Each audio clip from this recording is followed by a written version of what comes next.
Long ago, in the sunlit lands of ancient Greece, where olive trees shimmered in the breeze and mountains touched the sky, stories were woven into everyday life. These stories weren't just tales. They were lessons, memories, and reminders of the gods who watched over the world. Today, I'll share with you one of those stories. A story about a gifted young girl, a wise goddess, and how the very first spider came to be.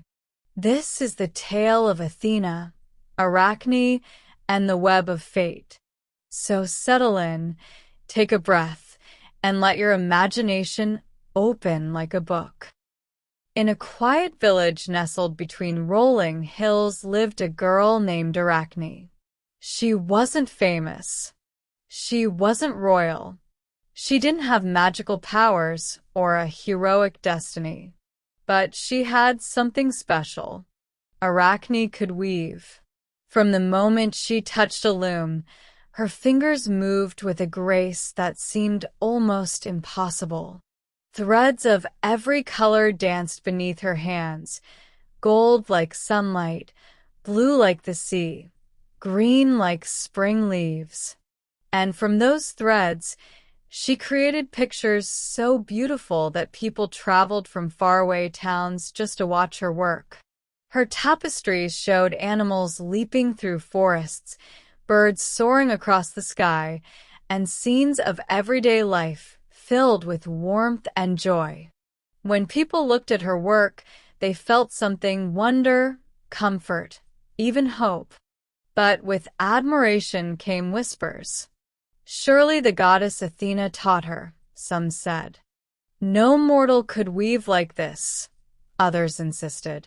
Arachne heard these whispers, and instead of feeling grateful, she felt proud. Too proud. One day, when a villager praised her work, Arachne lifted her chin and said, "No goddess taught me. My skill is my own. In fact, I weave better than Athena herself." The crowd gasped, for in ancient Greece, boasting against the gods was no small thing. And far above, on Mount Olympus, Athena heard every word. Athena, goddess of wisdom and crafts, was not quick to anger. She valued skill, discipline, and humility. And she had watched Arachne for some time, admiring her talent. But pride was dangerous. So Athena decided to visit the girl, not as a goddess, but as an old woman with a walking stick and a gentle voice. She found Arachne at her loom, weaving as sunlight streamed through the window. "My dear," the old woman said softly, "your weaving is beautiful, but you should show gratitude for your gifts. Even the greatest talents come from somewhere." Arachne didn't look up. "I need no advice from strangers," she said. "And I certainly don't need the gods. I am the best weaver in the world." The old woman sighed, a long, sad sigh. And then, in a flash of golden light, the disguise melted away. Before Arachne stood Athena herself, tall and radiant, an owl perched on her shoulder, her armor gleaming like the morning sun. The villagers fell to their knees. Arachne froze, her pride suddenly trembling. Athena spoke calmly. "Arachne, your talent is great, but your pride has grown greater. If you truly believe you surpass the gods, then let us test your skill." A weaving contest. Arachne swallowed hard, but nodded. At sunrise the next day, two looms stood side by side in the village square. People gathered from every corner of the land, whispering with excitement and fear. Athena began first.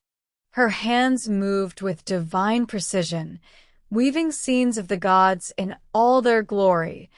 Zeus with his thunderbolt, Poseidon rising from the sea, Artemis running with her deer.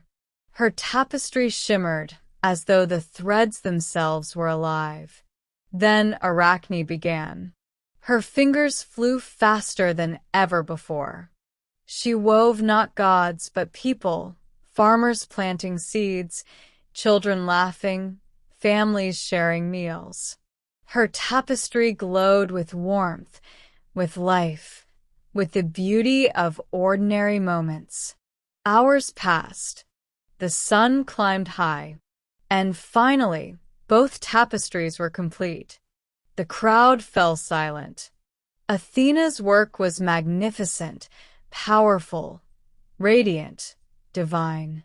But Arachne's was breathtaking. Every thread seemed to pulse with emotion. It was as if she had woven the very heart of humanity into the cloth. Athena studied the tapestry for a long moment. Then she spoke softly. Arachne, your skill is extraordinary, but your heart has been tangled by pride. Arachne lowered her eyes. For the first time, she felt the weight of her own arrogance. Athena placed a gentle hand on Arachne's shoulder. You love weaving more than anything, she said. So you shall weave forever. A warm light surrounded Arachne. Her body began to shrink. Her arms grew slender. Her fingers multiplied into delicate legs. And in moments, Arachne became a tiny creature, the very first spider. She climbed onto a branch and began to spin a web, her threads glistening like silver in the sunlight. The web was intricate, delicate, and impossibly beautiful. Even Athena's owl hooted in admiration. Athena watched the little spider for a moment, then spoke softly. Let this be a reminder. Talent is a gift, but humility makes it shine. And with that, the goddess returned to Olympus. From that day on, spiders have woven their delicate webs across the world, in gardens, forests, and quiet corners of homes. Each web is a tiny masterpiece, a reminder of Arachne's gift and the lesson she learned. Some say that when you see a spider spinning a web in the morning light, you're watching Arachne herself, still weaving her stories into the world.